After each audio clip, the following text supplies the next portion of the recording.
we are jumping right into what is the overhead myth. In 2013, this gentleman, his name is Dan Pallotta. Dan was the founder of an organization called the Charity Defense Council. And in 2013, he gave a TED Talk. And the subject of that TED Talk was the way that we think about charities is dead wrong. And when Dan gave this talk, the entire nonprofit sector cheered. Yay! Like it was this breath of fresh air, this conversation that we had been having internally for years, but no one had put it really into words that we could share with the general public. We being nonprofits could share with the general public, and that people could really understand. And what he said is that there is this myth about overhead spending and administrative spending. And the idea that you can reasonably evaluate a nonprofit's performance or their trustworthiness by only looking at how much they spend or don't spend on overhead is a complete myth.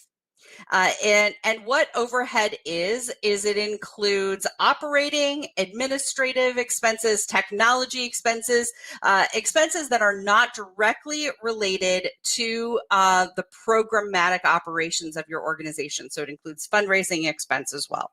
And I really believe that this development of the overhead myth, it is a reaction to some sort of scandals that happened in the industry, in the nonprofit industry in the 1990s.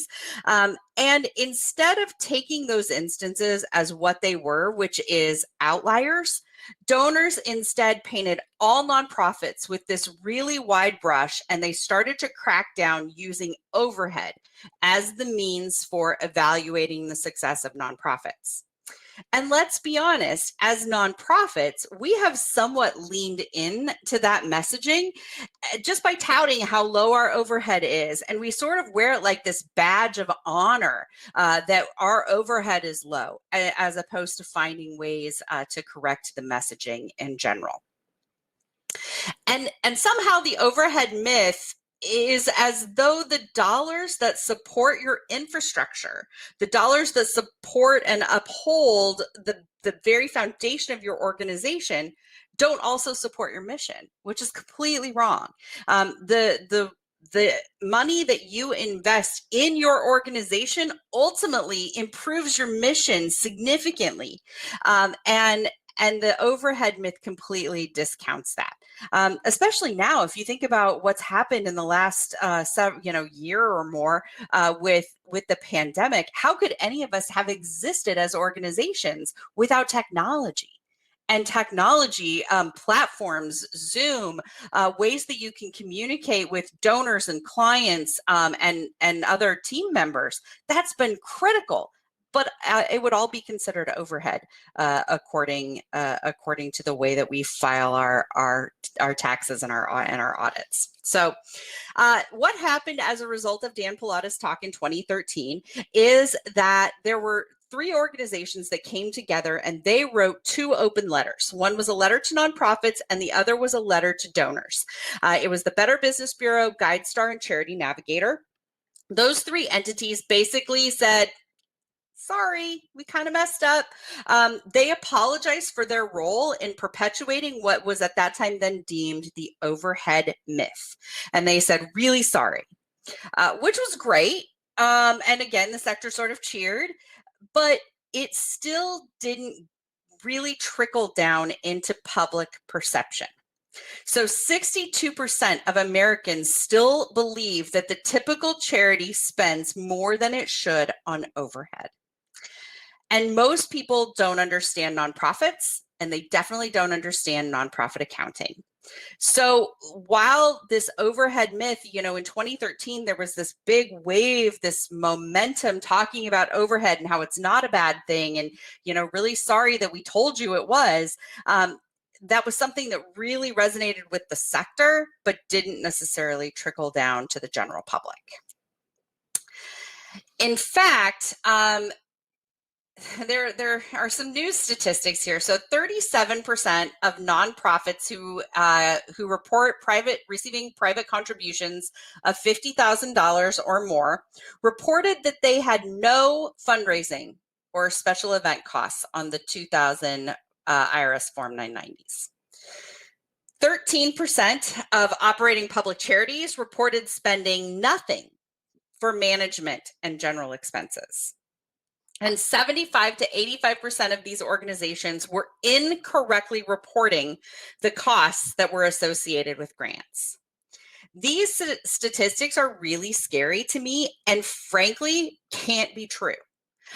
Because there is no way that you can run an organization, even the smallest of organizations, without having some expense for operating that organization. And it shows really that the overhead myth is still something that is perpetuating in our society. So under investing in overhead impacts your organization. It impacts it significantly, primarily in your ability to deliver on your mission and your ability to sustain your organization long term. And it is critical that nonprofit leaders, boards of directors, funders, and general communities start to understand this and really internalize this fact that you don't want to underinvest in your organization. And it's something that our staffs and our entire organizations ultimately want to make sure that we are appropriately investing in our organizations so that we're not undermining the mission and those that we serve.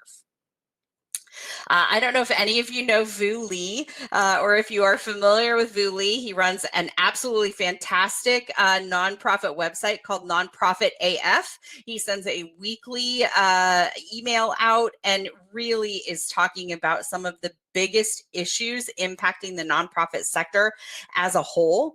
And if you haven't had a chance to take a look at the stuff that Vu puts out, you definitely need to do that. Basically, what he says is that it is easier to look at overhead than it is to truly understand an organization.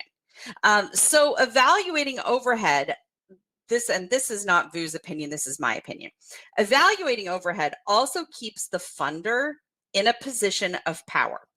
And it allows everyone else that is out there in the community to mistakenly think that they know more about the management of your organization or the management of nonprofits than the leaderships do. And most funders don't like the discomfort of not being the smartest person in the room. So they are going to hold on to these facts that they understand. And Vu then goes on to say that overhead is really an illusion and it avoids the much harder work of measuring community benefit.